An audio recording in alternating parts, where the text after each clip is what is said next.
Today I needed to get Meredith on camera again because she hasn't been in any of the videos recently. I'm gonna actually have her try out my 2 new knives. She was very reluctant to do so. Still am. So we're gonna cut some green onions. I'm gonna have her just cut 2 at a time just so it's more manageable. We're gonna cut some up as garnish for some pho that I messed up today. It's long tongue now. Yeah, it's pho long tongue. Pho long tongue. So which knife would you like to start with first? Neither. Choose Well, for you me. gotta pick one. Which one did you slice your finger with? Okay, I'll go with this one then. So that is the Fujiyama. Do you wanna hold it up to the camera? Let's see. My hand does nothing. All right. What I want you to do first is I want you to slice just the tip off. With the hairs? Okay. Did it. How'd that feel? Terrifying. I actually want you to try something different today. Oh. I want you to try and slice diagonal slices. So the first one is obviously going to be a little off. Yeah, that's a good angle. And then you want to try and get as thin as you can, just so it's. Oh no, you're doing good. The first ones will be thicker, just because of the angle. Yeah, so you're just going to move your finger slowly. Yeah, that's good.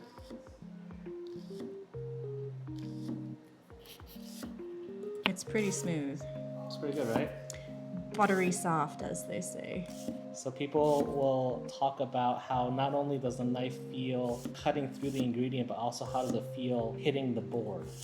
So with the garnish, I like to make it thin as possible because I feel like it's easier to eat. I accept green onions of any size and shape. Yeah, I've been to a lot of pho restaurants where they clearly did not care and it was 1-inch cuts. I like it when they're a little more finely cut. It feels like it has more teeth when it hits the board. So once it gets us to a certain sharpness, it'll catch on the board. Yeah, so it's you definitely can't doing that. Yeah, you can't slide into the board because you're basically the teeth are grabbing into the fibers of the wood. Very difficult, very intimidating.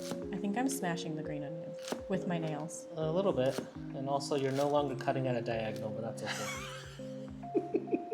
So the reason why is just because if you slice it diagonally, then these pieces will be a little longer. And longer is better. It's just different.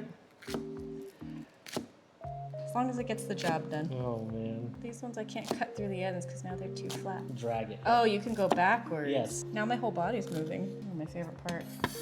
Ah! Wait, I'm stuck. We're gonna try the same thing with. Whoa, this guy. This guy. Oh. What is this? Taking a little too much biotin. Am I doing this way? Try to make the angle a little more exaggerated. That's not even diagonal. That's horizontal. No, it's not horizontal. So do you notice a difference in cutting feel?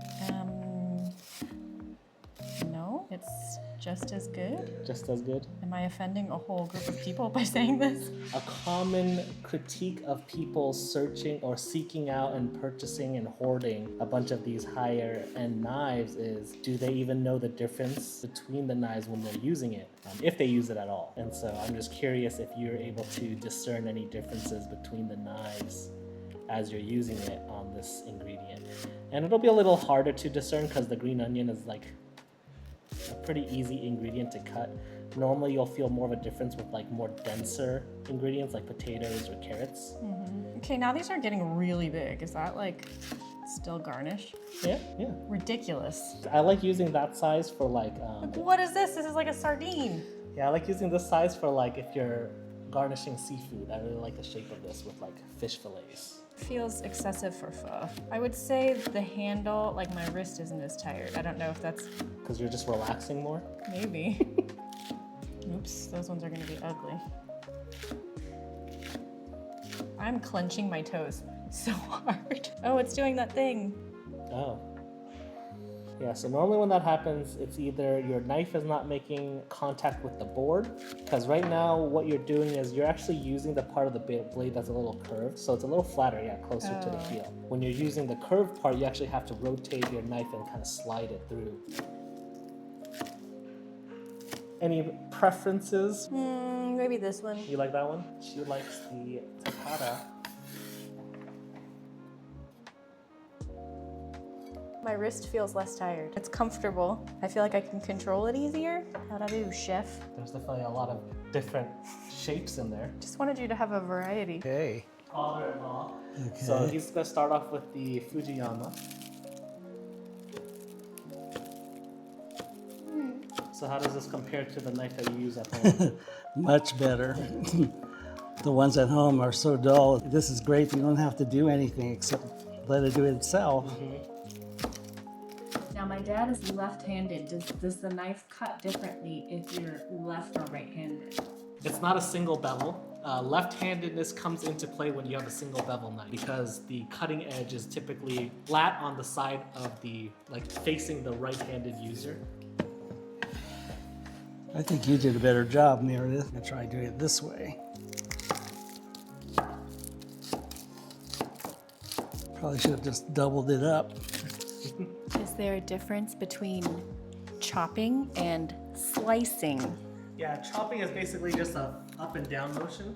All right. Okay. So how did that one feel compared to the first one? This one seemed to be a little easier. And I think what it is for you guys is the blade height is a little shorter. When you're holding the knife, because the blade height is a little shorter, you feel like you have more control, and the amount of movement that you have to do is less to get from above the food back down. Whereas this one, since it's higher, it feels like you have to kind of maneuver the blade a little more. Well, this one is a winner. This one's a winner. All right. So Have we converted Dad to Japanese knife enthusiast? Oh, I wish I had more than the ones that I have. That's for sure. Gonna start a collection. Yeah.